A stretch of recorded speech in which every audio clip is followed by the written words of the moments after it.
New at 6, we're getting a first look inside a historic building in downtown Sun Prairie after a deadly gas explosion rocked that small town. And despite that tragedy, Corrine Zell explains how this community that takes pride in their city is thankful a building with a lot of history is still standing. Workers will remove the damaged buildings and fill in the basements by the end of the month. A museum 3 doors down from the site of the explosion was hit, but spared in many ways.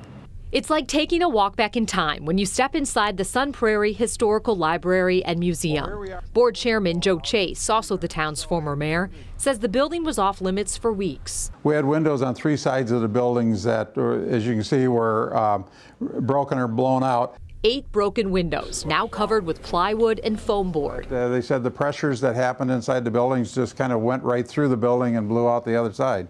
This building was home to the first settler in 1840. Then it was the library. For the last 50 years, it's been a museum dedicated to local families, including hometown girl Georgia O'Keeffe. The artifacts are safe, just disheveled. You see around that all of our exhibits are stacked in different piles. Jean lived in Sun Prairie for almost 40 years. She's back in town today to see for herself. Very emotional.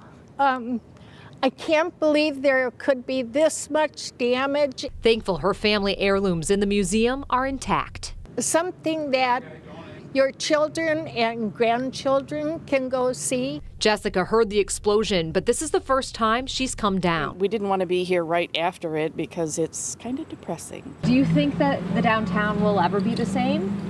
It'll be the same because everyone really treasures the history of this town. The past, helping keep neighbors optimistic about the future of their downtown. We've had these disruptions in the past and we've come back stronger for it.